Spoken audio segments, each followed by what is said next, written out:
नमस्कार, मैं हूं शैलेंद्र। न्यूज़1 की सायंकालीन समाचार सेवा में आप सभी का स्वागत है। प्रस्तुति आज की प्रमुख खबरें। अनियंत्रित बस डिवाइडर से टकराई, 20 फीट ऊंचा फूटा फव्वारा। किसान बिल विधेयक पर जारी है विरोध। रैली निकाली गई, कांग्रेस भाजपा ने की पत्रकार वार्ता। दस्युओं की ताबूत पर अंतिम कील बने पूर्व रीवा जोन पुलिस महानिरीक्षक चंचल शेखर से विशेष चर्चा। अब खबर विस्तार से। दिल्ली से रीवा आ रही मैंगो ट्रेवल्स की बस अचानक छोटी पुल के ऊपर बने डिवाइडर से टकरा गई, जिसमें 3 यात्री बुरी तरह घायल हो गए, जिन्हें उपचार के लिए संजय गांधी चिकित्सालय लाया गया।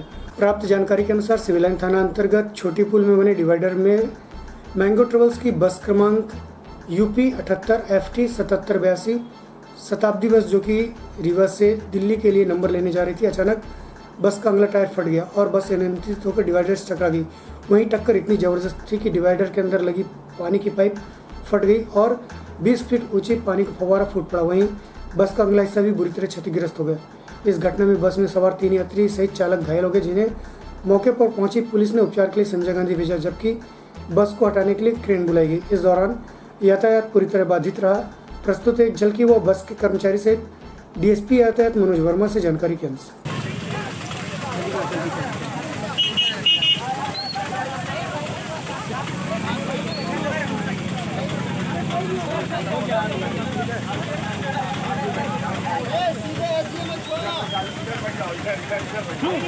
आगे बैठो।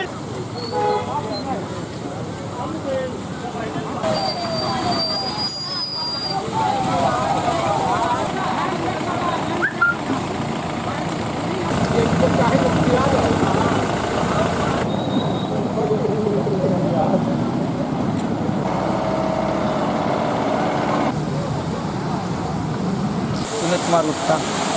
कौन सी ट्रेवल्स की बस है? ये मैंगो शताब्दी ट्रेवल्स के नाम से चलती है। हनुमाना से दिल्ली 2-2:30 बजे रीवा से चलती है। गाड़ी खाली आई हुई थी, सतना में खाली हुई। यहाँ से 2:30 बजे नंबर लेके जाना था।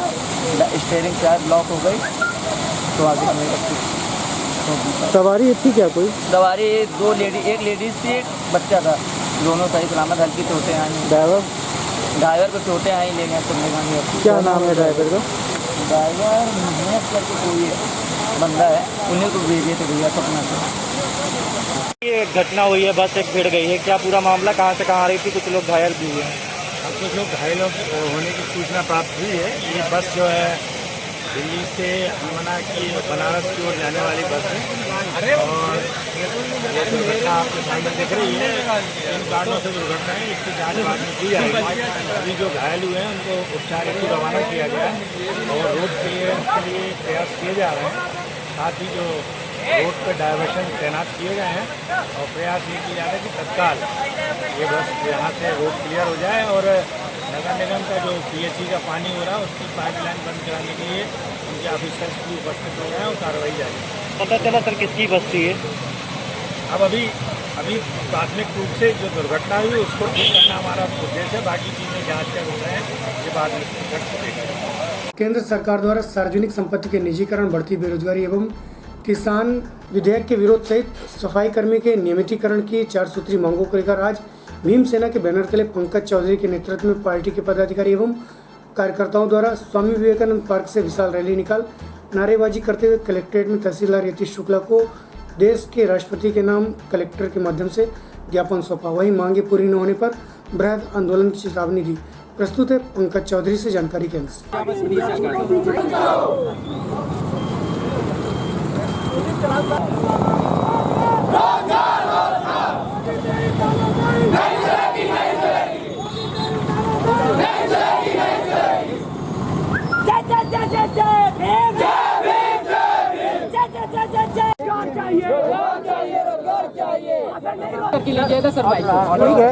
ठीक है। तो भैया अपना भाई हाँ। बताएं आज ये किन मांगों को लेकर के आप लोग ने रैली निकाली और कहाँ ज्ञापन सौंपेंगे, किसके नाम? रैली निकालने का उद्देश्य साफ तौर पे लिखा हुआ है बैनर पे भी, और केंद्र और राज्य सरकार द्वारा जो सरकारी संस्थाओं का निजीकरण किया जा रहा है वो सरासर गलत है। जो लोग बच्चे पढ़ाई लिखाई करके सरकारी नौकरी की उम्मीद करते हैं, निजीकरण होने के बाद उन्हें नहीं लगता है कि उन्हें टैलेंट की बदौलत नौकरी मिलेगी। आपको और हमको सबको मालूम है कि निजीकरण देश हित में बिल्कुल नहीं है। साथ ही केंद्र और राज्य सरकार द्वारा जो किसान विरोधी विधेयक पारित किए गए हैं वो किसानों के हित में नहीं है। देश हित में नहीं है, वो बिल्कुल सरासर गलत है। साथ ही हम यहाँ पे एक और मांग उठाने आए हैं, सफाई कर्मियों को नियमित किया जाए, जो कि देश भर में उनके खिलाफ किया जा रहा है। उनको उचित सुविधाएं नहीं मिलती हैं, वो देश हित में जान देते हैं। कोरोना वॉरियर्स क्या है कि आप उनका सम्मान तो कर रहे हो, पर आप उनको नियमित नहीं कर रहे हो। आपका ये जिम्मेदारी बनती है कि आप उनको नियमित करो। अगर मोदी सरकार जनता के हित की बात करती है तो उसे अपने वादों पे खरा उतरना चाहिए। जो 2 करोड़ रोजगार देने की बात आपने हर साल की थी, वो आज तक आपके वादे पूरे नहीं हुए। आपके मंत्री कहते हैं युवाओं को रोजगार देने का ठेका हमारा नहीं है, तो रोजगार कौन देगा? अगर आप नहीं दे सकते हो तो आप कुर्सी खाली कर दो, जो आपके बस की नहीं तो खाली कर दो। मोदी सरकार मुर्दाबाद, मोदी सरकार मुर्दाबाद। ज्ञापन किसके नाम? ज्ञापन राष्ट्रपति महोदय के नाम से सौंपा जा रहा है, जो कि कलेक्टर महोदय के माध्यम से सौंपा जाएगा। क्या नाम है आपका? पंकज चौधरी, भीम आर्मी जिला अध्यक्ष, रीवा मध्य प्रदेश। प्रदेश कांग्रेस कमेटी के निर्देश पर आज जिला कांग्रेस कमेटी ग्रामीण अध्यक्ष त्रिवी नारायण शुक्ल एवं शहर अध्यक्ष गुरमीत सिंह मंगू द्वारा प्रदेश महासचिव डीपी सिंह व जिला कार्यकारी अध्यक्ष रमाशंकर सिंह की उपस्थिति में कांग्रेस कार्यालय में केंद्र सरकार के किसान बिल विधेयक सहित मोदी सरकार के 3 अध्यादेशों के विरोध में पत्रकार वार्ता का आयोजन किया गया। वहीं राजगढ़ जिले के ब्यौरा विधायक गोवर्धन डांगी की कोरोना से हुई अकस्मात मौत पर शोक संवेदना व्यक्त की, जबकि वार्ता के दौरान ग्रामीण अध्यक्ष त्रियोगी नारायण शुक्ल ने किसान बिल को किसान का डेथ वारंट बताया। प्रस्तुत है वार्ता के अंश। और सत्ता सरकार की लालच में मुख्यमंत्री की कुर्सी का लोभ भारतीय जनता पार्टी के नेताओं को, ये कोरोना और डरोना ने आज पूरे देश के अंदर ये डरोना के रूप में आम जनमानस तक तकलीफदायक हो गया। हमारे रीवा जिले के अंदर, साथ ही प्रदेश के एक हमारे विधायक डांगी जी, और कल सूचना अखबारों और प्रिंट मीडिया के माध्यम से रेल राज्य मंत्री जी का निधन हुआ।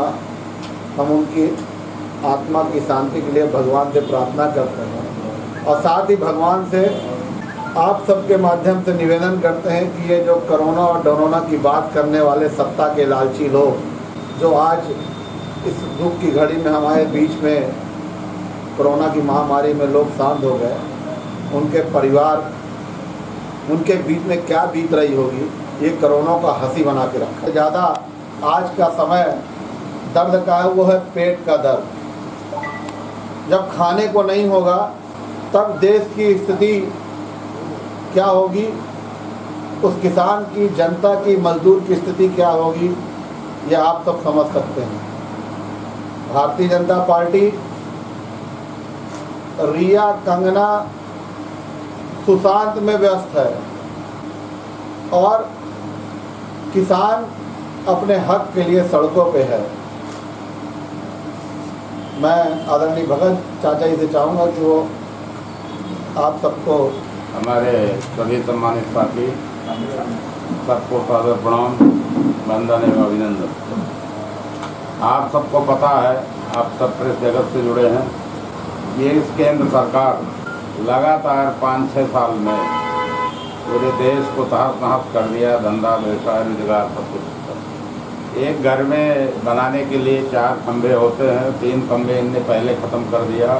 कृषि का बचा हुआ था, कृषि को भी ख़त्म कर दिया। जो अधिनियम इनने पारित किया है वो पूरी तरह से किसान विरोधी है, और किसान के डेथ वारंट में ये एक तरह से दस्तखत पूरे अपने मित्रों को, बड़े बड़े उद्योगपतियों को देने की एक पूरी व्यवस्था है। इसलिए कांग्रेस पार्टी हमारे जो राष्ट्रीय अध्यक्ष आदरणीय सोनिया जी, राहुल जी, सब ने मिलकर पूरे देश में इसकी लड़ाई लड़ने की ठान ली। इसके संबंध में आज एक पत्रकार वार्ता है। तो जो एमएसपी है उसको एक अध्यादेश लाके एमएसपी को कानूनी जामा पहना दे। एमएसपी का बड़ा राग मोदी जी अलाप रहे थे कि अभी बीजेपी वाले, ये कांग्रेस वाले कर रहे हैं, विपक्ष वाले इस तरह का भ्रम फैला रहे हैं। उनकी अपनी ही मंत्री ने इस्तीफा दे दिया। अगर इतना बढ़िया कानून था तो उनकी मंत्री ने इस्तीफा क्यों दिया? एमएसपी कहीं किसी को मिलती है? आप सब लोग भी समाज के रहने वाले, 5% लोग भी एमएसपी में अपना गल्ला नहीं बेच पाते। जो सरकारी खरीदी होती, जबकि इनने, शिवराज सिंह ने एक कानून बनाया था, आपको ध्यान होगा, कि अगर एमएसपी के नीचे कोई व्यापारी किसान का गल्ला खरीदेगा तो हम FIR कर देंगे। कितने लोगों के खिलाफ FIR हुआ? इसलिए आप मैंने हमारा ये कहना है केंद्र सरकार से कि भाई एक अध्यादेश या कि उसी अध्यादेश में ये कानूनी जामा पहना दो कि किसान की कोई भी जिन्स कोई भी व्यापारी एमएसपी से कम पे नहीं करे। केंद्र सरकार द्वारा किसानों को आत्मनिर्भर बनाने और देश को सशक्त बनाने किसान बिल पारित किया, जिसके समर्थन में आज प्रदेश के पूर्व मंत्री व रीवा विधायक राजेंद्र शुक्ल द्वारा भाजपा जिलाध्यक्ष डॉक्टर अजय सिंह की उपस्थिति में भाजपा कार्यालय अटल कुंज में पत्रकार वार्ता की। उन्होंने कहा कि कांग्रेस पार्टी अनर्गल विधेयक का विरोध कर रही है। इन विधेयकों के पारित होने से न मंडियां बंद होने वाली और न ही समर्थन मूल्य में खरीदी बंद होगी, बल्कि किसानों को यह अधिकार होगा कि वह अपनी उपज जिसे चाहे अधिक मूल्य में बेच सकती है। उन्होंने यह भी कहा कि यह विधेयक किसानों को अपनी फसल के भंडारण और बिक्री की आज़ादी देगा, वहीं बिचौलियों के चंगुल से उन्हें मुक्त करेगा। प्रस्तुत है वार्ता के अंश। जैसा हम लोग जानते हैं कि भारत कृषि प्रधान देश है और क्षेत्र की समस्याएं पूरी सुधार दी जाए तो देश में एक बहुत व्यापक सुधार दिखाई दे सकता है। अकेले हम रीवा जिले में ही देखें तो आज रीवा में दो ही तरक्की दिखती है, वो बाण सागर परियोजना के माध्यम से सिंचाई का पानी जो किसानों के क्षेत्र में पहुंचा है, उससे जो किसानों की प्रति व्यक्ति किसानों की आय बढ़ी है, उसका रिफ्लेक्शन पूरे जिले में दिखाई दे रहा है, रीवा शहर में दिखाई दे रहा है, रीवा के व्यापार में दिखाई दे रहा है। इसलिए इसमें कोई शंका नहीं है कि यदि किसान सक्षम हो जाए तो देश अपने आप ही सक्षम हो जाए। और इसलिए चाहे समर्थन मूल्य से उनकी खरीदी का मामला हो, चाहे मंडियों के माध्यम से उनको सुविधा प्रदान करने की बात हो, और चाहे ऐसे बड़ी संख्या में जो किसान हैं, जो आंकड़े हैं उसके हिसाब से 86% किसान ऐसे हैं जो छोटे और सीमांत किसान हैं, जो बाजार तक आसानी से नहीं पहुंच सकते हैं। और बाजार तक आसानी से नहीं पहुंच पाते तो थोक विक्रेता, रिटेल विक्रेता, निर्यातक, इनसे किसानों का सीधा संवाद नहीं हो पाता, सीधा व्यापार नहीं हो पाता है, और उससे भी बिचौलियों बीच में प्रवेश करते हैं। और उस कारण से किसान को जो वास्तव में जो आमदनी होनी चाहिए उसमें कटौती हो जाती है, और किसान की सशक्तिकरण, मजबूतीकरण, किसानों के संवर्धन, इन सब चीज़ों में परेशानी पैदा होती है। हमारे प्रधानमंत्री के नेतृत्व में कोई ऐतिहासिक फैसला होता है तो उसमें भ्रम कराने में भी आप नहीं चूकते हो, और इसलिए ये जो ऐतिहासिक दो विधेयक और एक संशोधन जो भारत के कृषि मंत्री आदरणीय नरेंद्र सिंह तोमर जी ने प्रधानमंत्री नरेंद्र मोदी जी के नेतृत्व में जो प्रस्तुत किया है, किसान उपज व्यापार एवं वाणिज्य संवर्धन सुविधा विधेयक है, कृषि सशक्तिकरण एवं संरक्षण जिसमें कीमत आश्वासन और कृषि सेवा पर करार विधेयक है, और आवश्यक वस्तु संशोधन विधेयक भी इसमें है। ये 3 प्रकार के जो बिल आए हैं, ये राष्ट्रपति जी के दोनों सदनों से पारित हो गया है। राष्ट्रपति जी के दस्तखत के बाद नोटिफिकेशन के माध्यम से ये कानून का रूप लेगा और एक नए मजबूती की ओर हमारे किसान भाइयों को ले जाने का काम इस देश के अंदर शुरू होगा। ज़्यादातर हम लोगों ने अखबारों में पढ़ा है कि न्यूनतम समर्थन मूल्य मोदी सरकार समाप्त कर रही और मंडियाँ समाप्त कर रही। ये दोनों बातें पूरी तरह से निराला है। प्रधानमंत्री जी ने बोला, कृषि मंत्री जी ने संसद के अंदर बहुत स्पेसिफिकली बोला, न्यूनतम समर्थन मूल्य समाप्त नहीं होगा और मंडियाँ भी किसी भी कीमत पर समाप्त नहीं होगी। और उनके झूठ को और पूरी तरीके से ये बेबुनियाद बात है। इसके लिए उन्होंने तत्काल समर्थन मूल्य में जो हमेशा की तरह वृद्धि करते हैं न्यूनतम MSP पे, वो मूल्य वृद्धि भी करके उन्होंने ये बता दिया कि नहीं, किसी फसल में 225 रुपये तो किसी में 50 रुपये तो किसी में 80 रुपये। जो किसान न्यूनतम समर्थन मूल्य में अपना उपज बेचना चाहते हैं वो न्यूनतम समर्थन मूल्य में बेचे, जो मंडी में आगे बेचना चाहते हैं वो मंडी में बेचे, और जो 86% किसान ऐसे हैं जो पौने दाम पर, जो बिचौलियों के आधार पर जो अपनी उपज बेचने का काम करते थे, वो सीधे जो निर्यातक हैं, जो रिटेलर हैं, विंध्य क्षेत्र में पहली पदस्थापना में आए रीवा जोन के पुलिस महानिरीक्षक चंचल शेखर के 18 माह के कार्यकाल के बाद इनका स्थानांतरण जबलपुर के विशेष बल के लिए हो। इन 18 माह के कार्यकाल में जहां उन्होंने रीवा, सतना एवं चित्रकूट में दहशत का पर्याय बन चुके दस्यु गैंग के ताबूत पर अंतिम कील बने और दस्यु गैंग बबली कोल एवं लवलेस कोल का सफाया कर क्षेत्र को दहशत मुक्त किया। वहीं गांजा, शराब एवं कोरेक्स के तस्करों की कमर तोड़ दिया और उनके बुने हुए सारे नेटवर्कों को ध्वस्त किया। इस दौरान करोड़ों की तस्करी को भी विफल किया। वहीं जनता को पुलिस का विश्वास जगाने जनता दरबार, डायल 100 सहित अन्य कार्यों को भी प्रभावी बनाया। जिले में बढ़ रहे अपराधों पर भी अंकुश लगाने में सफल रहे। वहीं जन सुनवाई पर भी दखल दे आंकड़ों को नीचे लाया। प्रस्तुत है पत्रकारों से रीवा कार्यकाल को लेकर की गई वार्ता के अंश। देखिए, रीवा जोन में रीवा विंध्य क्षेत्र में मेरी ये पहली पदस्थापना थी। मैं इससे पूर्व कभी विंध्य क्षेत्र में पदस्थ नहीं रहा, लेकिन मुझे पहले ही दिन से कभी ऐसा नहीं लगा कि मैं किसी अनजान जगह पे हूँ। यहाँ का जो रहन सहन है, जो बोलचाल है और जो यहाँ की सामाजिक संस्कृति वगैरह है, वो हमारे गृह राज्य से काफ़ी मिलता जुलता है। और इसके अतिरिक्त मुझे यहाँ के लोग बहुत ही सजग, सतर्क, बुद्धिजीवी और कानून के रास्ते चल करके अपना काम कराने में विश्वास करते हैं। लोग धक्के खाते थे यहाँ से वहाँ, इस कार्यालय से उस कार्यालय। पूरे 1 साल में 7,000 से ऊपर मिसलिनियस कायमी बढ़ा दी। उससे रीवा जिला और पूरा संभाग जो शिकायतों के मामले में अव्वल रहता था, सीएम हेल्पलाइन की शिकायत में अव्वल रहता था। जब मैं आया था तो 3300 शिकायतें सीएम हेल्पलाइन में पेंडिंग थी। आज वो महज 300-400 रह गई हैं। इससे न सिर्फ रीवा जिला शिकायतों के निराकरण में ऊपर गया है, बल्कि पूरा का पूरा गृह विभाग का ग्राफ इसमें बढ़ा है।